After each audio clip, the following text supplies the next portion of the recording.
In today's show, we're going to look ahead to week 2 in the NBA. Streaming strategies, streaming targets, weekly ads, weekly sits, all of that stuff. Michael Bolton.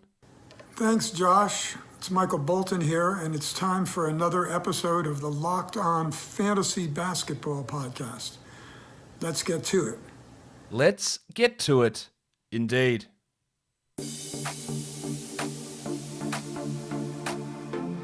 You are Locked On Fantasy Basketball, your daily fantasy basketball podcast, part of the Locked On Podcast Network.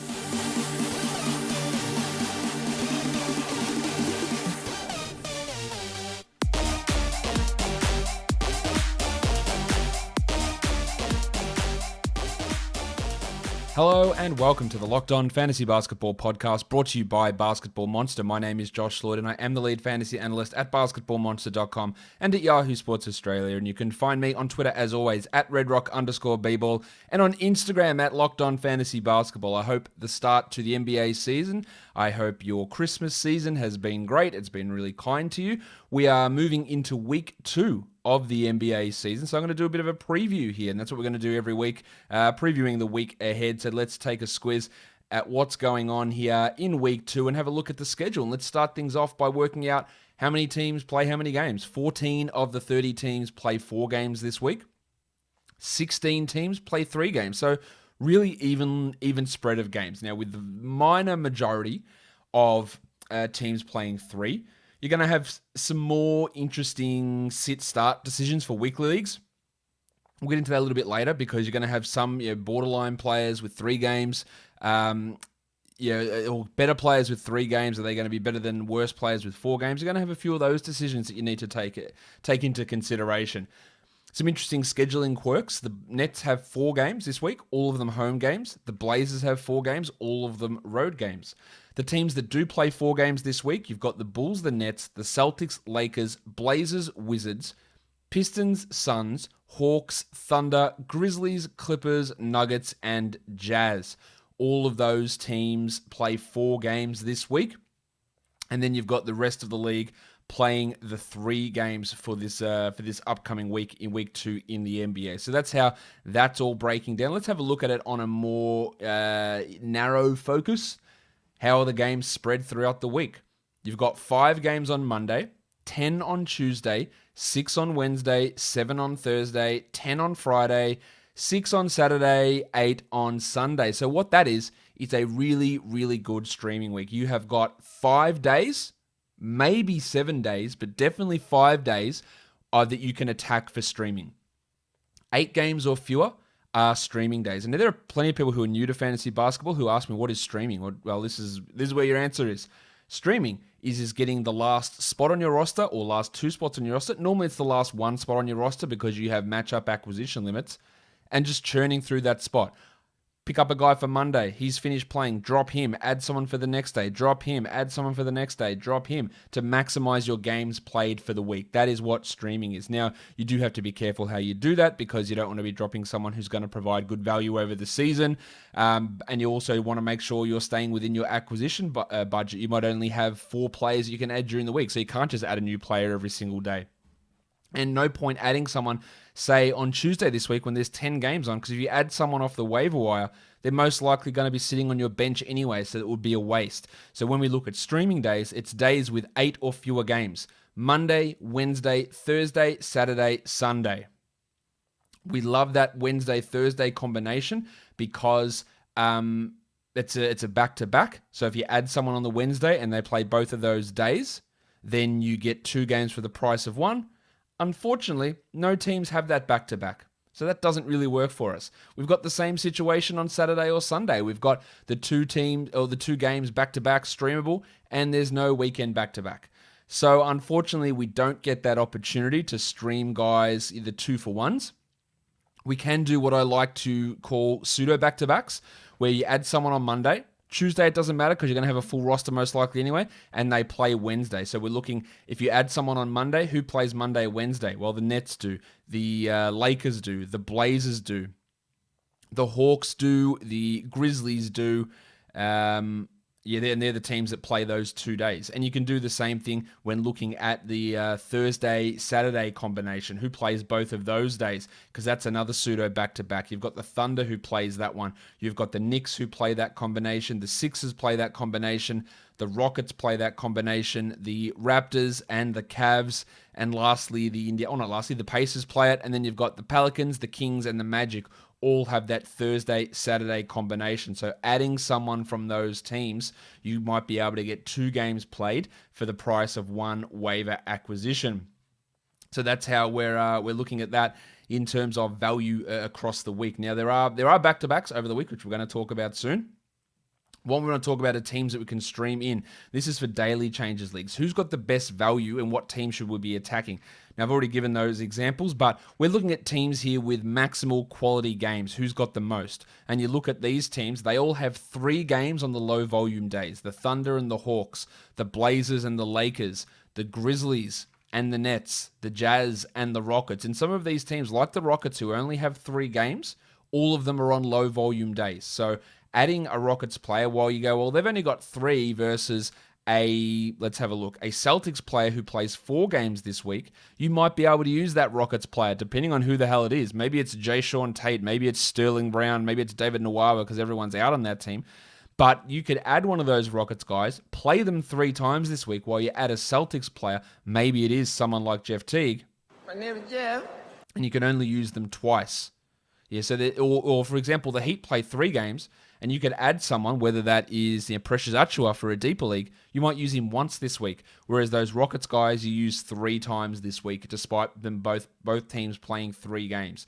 So being able to understand volume of games, but more importantly, or equally as important, when those games have played, that is of super importance to daily leagues, because you could play games on all of the high volume days, and it doesn't mean anything if you're not in your team's best 10 players, your fantasy team's best 10 players, then you're just going to sit and rot on the bench and provide no value at all. Let's look at back-to-backs. We've got 15 teams who play a back-to-back this week. So what we want to, because the back-to-backs all are a part of those 10-game days, in terms of 2-for-1s and streaming, it's not really going to work that well. But what we do have to pay attention to is resting. Yes, resting. The Nets have a back-to-back actually Sunday, Monday, so we might have Kevin Durant sitting out on Sunday. The Wizards have a back-to-back this week. If I can just find their name. The Wizards have a back-to-back on Thursday, Friday. So Russell Westbrook's going to be sitting out one of those games, most likely. On that Friday will be my guess. The Lakers have a back-to-back for this coming week on Sunday, Monday, I believe it is. Or was that? Have I got that wrong? Let me just have a quick look at that. No, the Lakers don't have a back-to-back this week, so that graphic is incorrect.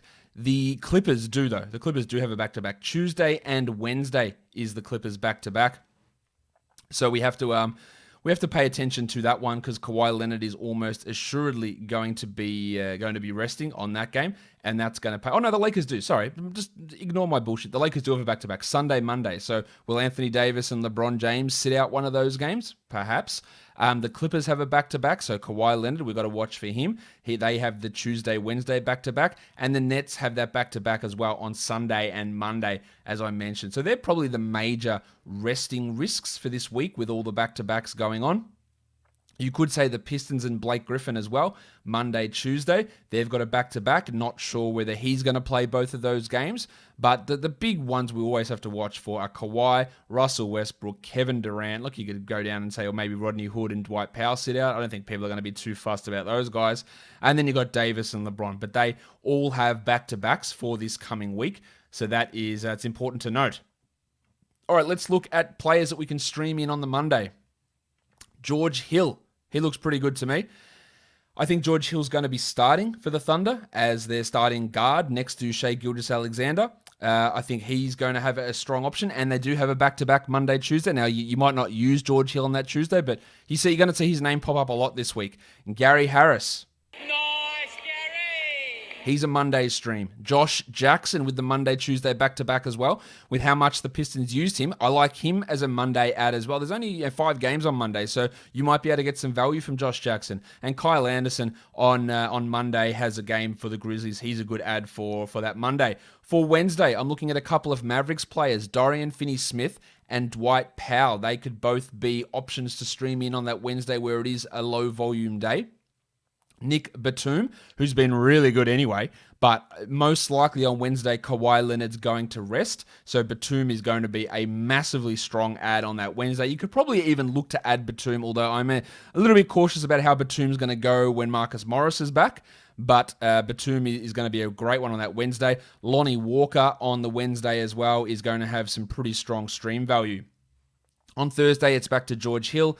Justin Holiday is another good stream option. Jordan Clarkson and Royce O'Neal, 2 Jazz players. They do have a back-to-back on that Thursday going into Friday. Now, whether you have spots to use them on Friday remains to be seen, but they're going to have good value there on that Thursday. Saturday streams, it's George Hill again, Isaac Okoro, Justin Holiday, Josh Hart. They're probably my top 4 streams for the Saturday games.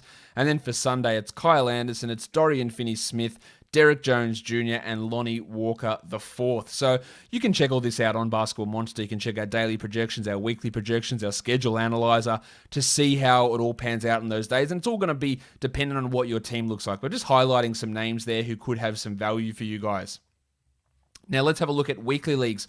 Some players that you might be able to add who could actually slot into your active lineup. I'm looking at players here. This is for category leagues who are under 50% rostered in our advanced roster percentage metric. Kyle Anderson, George Hill, Derek Jones Jr. and Jordan Clarkson. You're going to get a good chunk of games from them this week. I think they're going to be in that top 100 to top 120 for the week ahead, which means if you add them, you probably slide them into your active lineup and they're going to be useful for you. So Kyle Anderson, George Hill, Derek Jones Jr. and Jordan Clarkson. For points leagues, Mason Plumlee, Dylan Brooks, Denny Avdia, and Patrick Williams. These guys are still available in lots and lots of leagues, especially points leagues. So they should be, especially guys like Plumlee and Patrick Williams, and probably Dylan Brooks. Avdia is a borderline guy, but 3 of those 4 should be rostered regardless and held on to.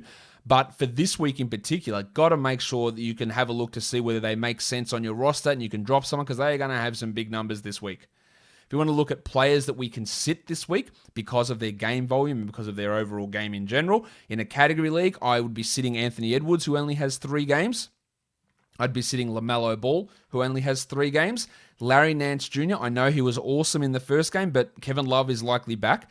How is that going to work? And the Cavs only have 3 games, so he's a sit. And Malik Beasley, same like Anthony Edwards, just the minutes crunch there, and the 3 games makes him a harder one to start. For points leagues, Duncan Robinson with his 3 games, I'd sit him. Ricky Rubio's a clear sit. LaMelo Ball's a clear sit. And so is Hassan Whiteside to me.